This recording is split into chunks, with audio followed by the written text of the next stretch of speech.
नमस्कार दर्शकों, खबरें एक्सप्रेस में आप सभी का बहुत बहुत स्वागत है। तो आइए न्यूज़ आप तक की खास पेशकश में आप सब शामिल हैं, इसके लिए बहुत बहुत धन्यवाद। अगर आप इस चैनल पर नए आए हैं तो इस चैनल को सब्सक्राइब करें, कमेंट करें और लाइक ज़रूर करें और बेल आइकन दबाना ना भूलें।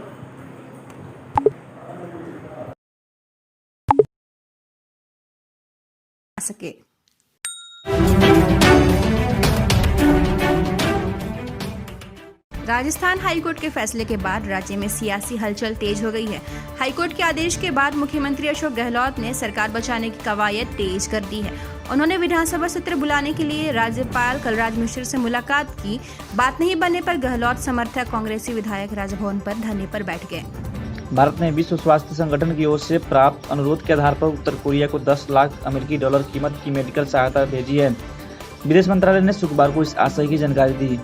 गलवान घाटी में चीनी सैनिकों की कायराना हरकत के बाद से ही भारत सरकार चीन के खिलाफ कई बड़े फैसले ले चुकी है।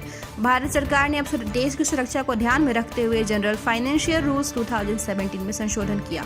इस संशोधन के जरिए सरकार ने सरकारी खरीद में चीनी कंपनियों की एंट्री बैन कर दी है। अब केंद्र व राज्य सरकार की किसी भी सरकारी खरीद में चीनी कंपनियां हिस्सा नहीं लेंगी। दिल्ली के तुगलक रोड इलाके के लोधी एस्टेट में सरकारी कोठी नंबर 61 में गोली लगने से 2 सीआरपीएफ जवानों की मौत हो गई है। बताया जा रहा है कि शुक्रवार रात 10 बजे तुगलक रोड थाने की पुलिस को जानकारी मिली थी कि लोधी एस्टेट की 61 नंबर कोठी में कई राउंड फायरिंग हुई है। एक खबर मिलते ही पुलिस तुरंत मौके पर पहुंची। वहां जाकर देखा कि सीआरपीएफ एक इंस्पेक्टर और सब इंस्पेक्टर जमीन पर पड़े थे और उनको गोली लगी हुई थी। दोनों की मौत हो चुकी थी। कांग्रेस के पूर्व अध्यक्ष राहुल गांधी ने शुक्रवार को केंद्र सरकार पर फिर हमला बोला। आरोप लगाया गया कि सरकार ने पहले तो कोरोना वायरस को लेकर सचेत करते हुए कई बातें बोली, इसी के साथ ही साथ कई बातें अनसुनी भी कर दी हैं और वह चीन को लेकर भी ऐसा ही कर रहे हैं, राहुल ने ट्वीट किया। 3 दिन तक चली कॉन्फ्रेंस के आखिरी दिन शुक्रवार को भारतीय वायुसेना के शीर्ष कमांडर ने देश की हवाई ताकत में उल्लेखनीय बढ़ोतरी करने के लिए अगले 10 साल का विस्तृत रोड मैप तैयार किया, ताकि उत्तरी और पश्चिमी मोर्चों के विरोधियों समेत उभरते हुए खतरों का सामना किया जा सके। श्री राम जन्मभूमि पर प्रस्तावित मंदिर की भव्यता पर उठ रहे सवाल पर आखिरकार विराम लग गया। भक्तों और संतों की अपेक्षाओं को ध्यान में रखते हुए मंदिर के मॉडल के डिजाइन को एक नए सिरे से अंतिम रूप दे दिया गया है, जिस पर श्री राम जन्मभूमि तीर्थ क्षेत्र ट्रस्ट ने भी अंतिम मुहर लगा दी है। कोरोना वायरस संक्रमण के बढ़ते प्रकोप ने योगी सरकार के चिकित्सा एवं स्वास्थ्य मंत्री जयप्रताप सिंह को भी अपने चपेट में ले लिया है। स्वास्थ्य मंत्री जयप्रताप सिंह ने खुद ही इस बात की जानकारी दी है। अस्पतालों का निरीक्षण करने में व्यस्त रहने वाले मंत्री जयप्रताप सिंह को कोरोना वायरस संक्रमण रिपोर्ट पॉजिटिव आया है। मंत्री ने बताया कि वह फिलहाल होम आइसोलेशन में है। पूर्वी लद्दाख में एलएसी पर चीन के साथ जारी तनाव के बीच रक्षा मंत्री राजनाथ सिंह ने शुक्रवार को अपनी इजराइल समकक्ष बेनी गेट्स के साथ टेलीफोन पर बातचीत की। इस बातचीत में राजनाथ सिंह और बेनी गेट्स ने दोनों देशों के बीच रक्षा सहयोग की प्रगति की समीक्षा की। जिला स्वास्थ्य विभाग टीम ने शुक्रवार को दिल्ली के शाहदरा में भ्रूण लिंग जांच करने वाले एक गिरोह को पकड़ा। Civil surgeon doctor Virendra Yadav ने बताया कि सूचना मिली थी कि गुरुग्राम में बादल नाम का व्यक्ति भ्रूण लिंग जांच कराता है। एक गर्भवती महिला को नकली ग्राहक बनाकर भेजी गई थी और भ्रूण लिंग जांच कराने के लिए 22,000 रुपये फीस तय हुई थी। उत्तर प्रदेश में बढ़ते अपराध को लेकर सीएम योगी आदित्यनाथ के तेवर काफी सख्त हो गए हैं। कानपुर के विक्रू कांड के बाद लैब एक्निशिएशन के अपराध और हत्या तथा गाजियाबाद में पत्रकार की हत्या के मामलों से सीएम योगी आदित्यनाथ बेहद नाराज हैं। उनकी नाराजगी का असर कानपुर के एएसपी और सीओ सहित 10 पुलिसकर्मी के निलंबन के रूप में देखा जा सकता है। दिल्ली स्थित अखिल भारतीय आयुर्विज्ञान संस्थान में कोरोना वायरस के पहले स्वदेशी टीके कोवैक्सीन का शुक्रवार को ट्रायल शुरू हो गया। 30 साल के एक युवक को वैक्सीन की पहली डोज दी गई।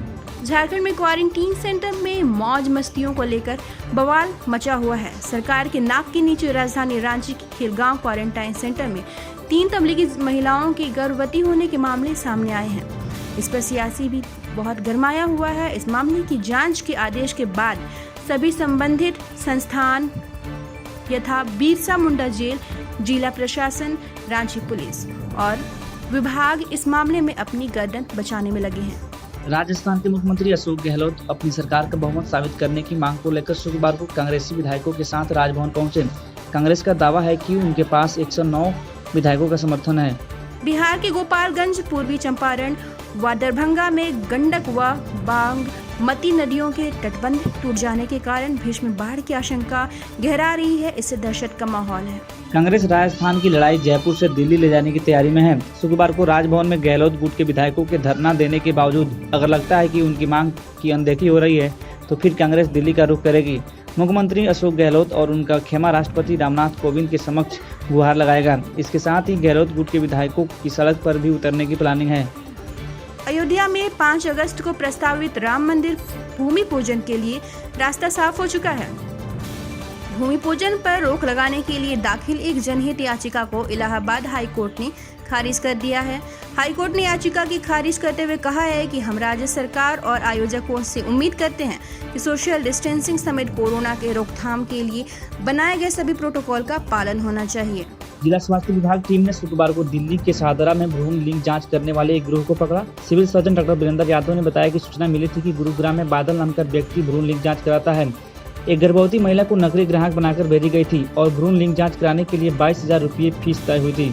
उत्तर बिहार के जिलों में लगातार हो रही बारिश से चारों ओर तबाही का मंजर है। गंगा, गंडक, बूढ़ी गंडक, बागमती और कोसी नदियां लाल निशान के ऊपर बह रही हैं। हालत यह है कि कई जिलों में बांध ही टूट गए। इस कारण गांवों में बाढ़ का पानी घुस गया है। इस कारण लाखों लोग परेशान हैं।